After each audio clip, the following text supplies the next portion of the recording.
Chapter 11. When Athaliah, the mother of Ahaziah, saw that her son was dead, she arose and destroyed all the royal heirs. But Jehosheba, the daughter of King Joram, sister of Ahaziah, took Joash the son of Ahaziah, and stole him away from among the king's sons who were being murdered. And they hid him and his nurse in the bedroom from Athaliah, so that he was not killed. So he was hidden with her in the house of the Lord for 6 years, while Athaliah reigned over the land. In the 7th year Jehoiada sent and brought the captains of hundreds, of the bodyguards and the escorts, and brought them into the house of the Lord to him. And he made a covenant with them, and took an oath from them in the house of the Lord, and showed them the king's son. Then he commanded them, saying, "This is what you shall do. 1/3 of you who come on duty on the Sabbath shall be keeping watch over the king's house. 1/3 shall be at the gate of Sur, and 1/3 at the gate behind the escorts. You shall keep the watch of the house, lest it be broken down.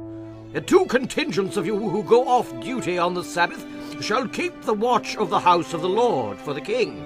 But you shall surround the king on all sides, every man with his weapons in his hand, and whoever comes within range, let him be put to death. You are to be with the king as he goes out and as he comes in." So the captains of the hundreds did according to all that Jehoiada the priest commanded. Each of them took his men who were to be on duty on the Sabbath, with those who were going off duty on the Sabbath, and came to Jehoiada the priest. And the priest gave the captains of hundreds the spears and shields which had belonged to King David, that were in the temple of the Lord. Then the escorts stood, every man with his weapons in his hand, all around the king, from the right side of the temple to the left side of the temple, by the altar and the house. And he brought out the king's son, put the crown on him, and gave him the testimony. They made him king and anointed him, and they clapped their hands and said, "Long live the king!" Now when Athaliah heard the noise of the escorts and the people, she came to the people in the temple of the Lord. When she looked, there was the king standing by a pillar according to custom, and the leaders and the trumpeters were by the king. All the people of the land were rejoicing and blowing trumpets.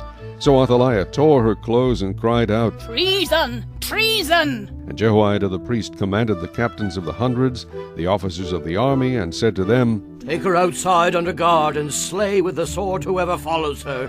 For the priest had said, "Do not let her be killed in the house of the Lord." So they seized her, and she went by way of the horses' entrance into the king's house, and there she was killed. Then Jehoiada made a covenant between the Lord, the king, and the people, that they should be the Lord's people, and also between the king and the people.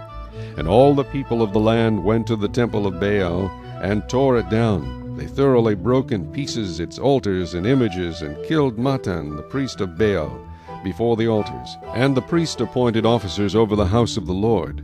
Then he took the captains of hundreds, the bodyguards, the escorts, and all the people of the land, and they brought the king down from the house of the Lord, and went by way of the gate of the escorts to the king's house. Then he sat on the throne of the kings. So all the people of the land rejoiced, and the city was quiet, for they had slain Athaliah with the sword in the king's house.